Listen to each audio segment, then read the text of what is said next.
Many thanks for joining us. Now, discussions about potential alliances between Senator Rabiu Kwankwaso and other prominent politicians have sparked interest, as the former Kano State governor's influence in the state could be crucial ahead of 2027 election. However, Kwankwaso's ability to form strategic alliances with other opposition figures or parties could significantly affect his chances of success ahead of the polls. Now, to discuss this, I am joined by Ladipo Johnson's National Publicity Secretary of the NNPP. He joins virtually from Abuja. Thank you for your time. Thank you for having me. All right, let me get straight to it. The talk about a coalition, and we're seeing politicians defecting and forming alliances and talks around coalition. On which of this is your principal, Rabiu Kwankwaso? Thank you. Well, we have always stated that we would wait till midterm, which is the end of May, before we begin to politic, as it were. There are many options on the table for Senator Kwankwaso. And I believe that after midterm, which is the end of next month, people will begin to see and hear what steps he will be taking, or the steps the New Nigeria People's Party would be taking. But as you said, there are various things going on, and there are options open to us. Okay, can you just let us into some of those options that are open to you? I mean, for instance, is the ruling party wooing Senator Rabiu Kwankwaso to jump ship and join it? Well, I won't want to say directly that they are wooing him, because I haven't been party to any such meeting or any event that took place regarding that. However, much like you, I have heard all sorts and read all sorts over the internet, all sorts of permutations. And one could look at those and say, okay, if it is a possibility, this and that are the things that might happen or that may not happen.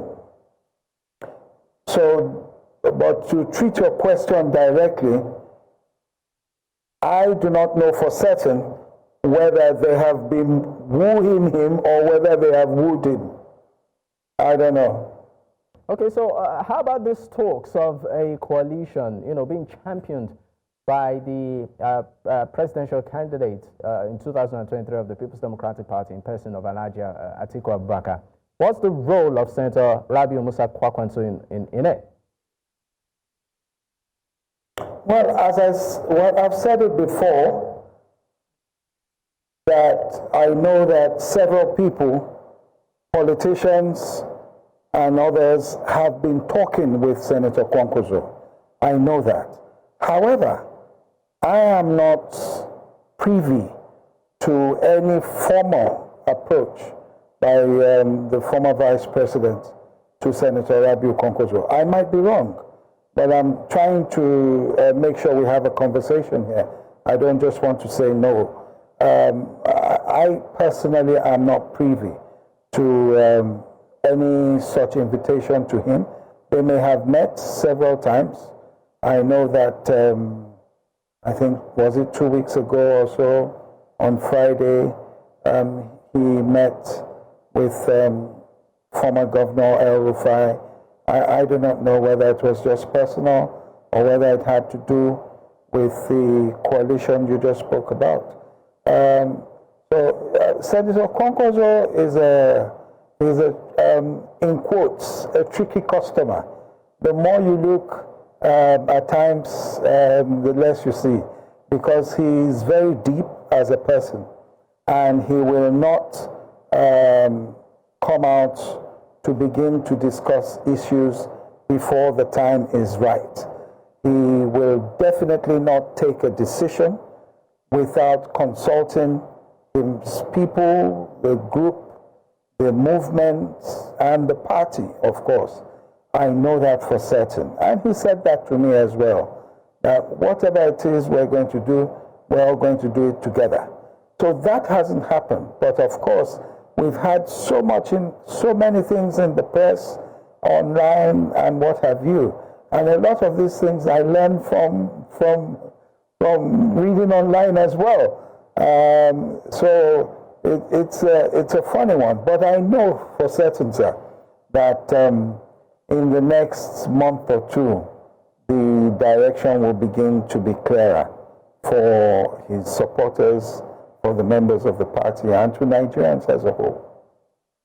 I mean, the reason why we are having this conversation is to clear the air to some of the speculations. I also understand that you are currently even in Senator Rabiu Kwankwaso's house, and I mean, you are pretty much a very close ally. So we believe that you'll be privy to some of this information just to give Nigerians, the truth. But let's look ahead of 2027, and let's talk about the current administration also in terms of their policy formulation and all of that as regards how it affects Nigerians.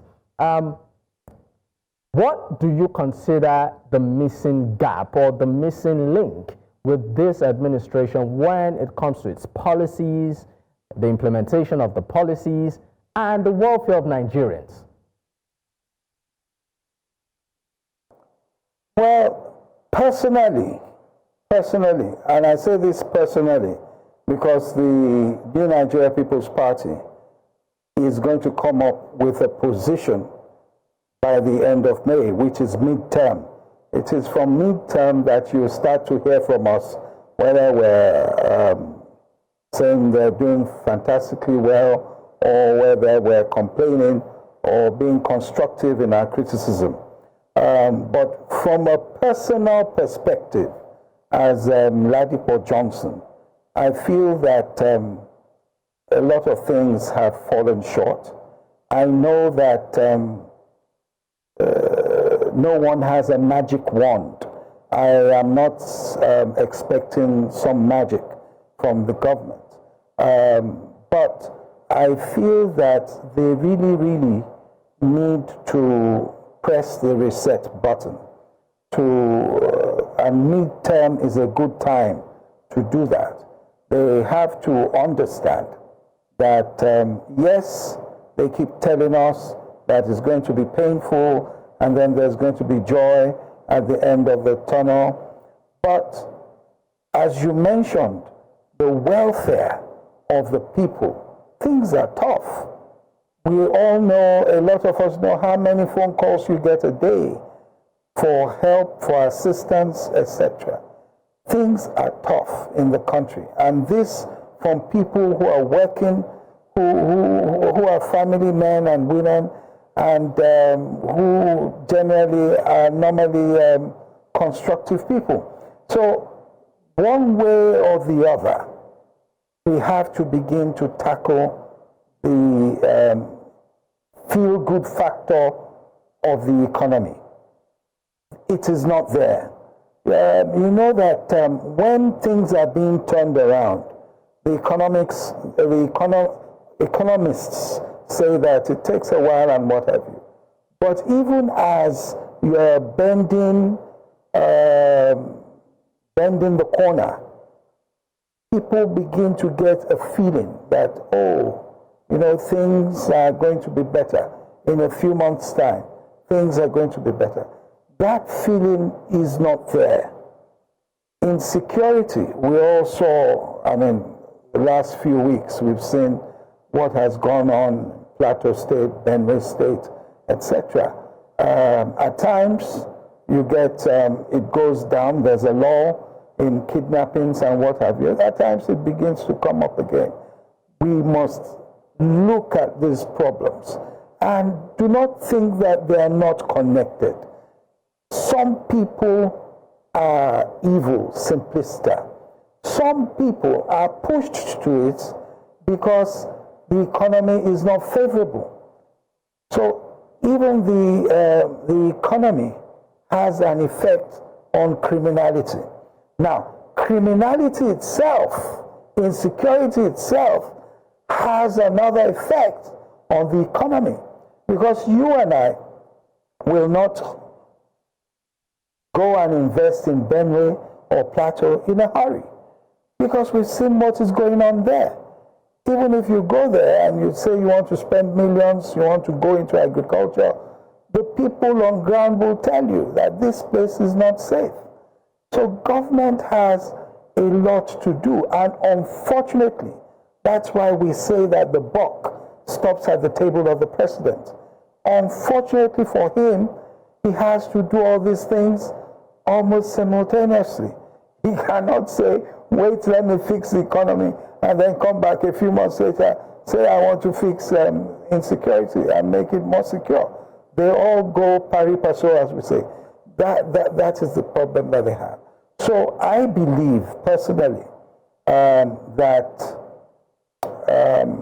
we have to turn around, look at the policies that we have, and try to get things going in a more positive manner. Generating revenue for the government does not necessarily equate to improving the welfare of the people. All right, Mr. Ladipo Johnson, we'll definitely come back to this conversation, but let's go on a quick break. Once we return, we'll, of course, be taking our closing remarks. Stay with us. Many thanks for staying with us. Of course, I still have Ladipo Johnson, National Publicity Secretary of the New Nigeria People's Party, joins virtually from Abuja. Thank you for staying with me, sir. Just before I let you go, let me go back to a tweet dated 21st of March, 2025, in reaction to the declaration of state of emergency in Rivers State. This tweet was by your principal, Senator Rabiu Kwankwaso. Let me read an excerpt of that tweet. It says, Bola Tinubu should know better than bringing the military closer to power after the good work of President Olusegun Obasanjo did of confining them to their barracks while he led the country. This proclamation and subsequent pronouncement by the Attorney General of the Federation have now sent numerous people in states led by the opposition into disarray as they set a dangerous precedent for how the head of state can grab or grip on states that do not share the same political standing with the center. Quick one, in 30 seconds, do you think Nigeria is gradually becoming a one-party state? And what do you make of what is happening in Rivers State? Well, personally, I believe that Rivers State was wrongly dealt with by the presidency. I believe that it is an illegality. I have said that before, and I will say that again. As to whether we're drifting into a one-party state, I don't think so. I think we've seen this before. When the PDP held sway, people kept decamping to the PDP and what have you. At the end of the day, it almost imploded. So Nigerians are what they are. Even if they're all in one party, it will be a factionalized one party. So, no, I don't think we'll get there. Even if some people in the APC feel that there should be no opposition whatsoever, I don't think we'll get there. I think that we're still going to have opposition in the country, especially to the government of the center. Thank you so much for your time. Mr. Ladipo Johnson, the National Publicity Secretary of the New Nigeria People's Party, joining virtually from Abuja. Once again, we would like to also have your principal, Alhaji Rabiu Kwankwaso, one-on-one on this program. I know you're in his residence, so please make it happen.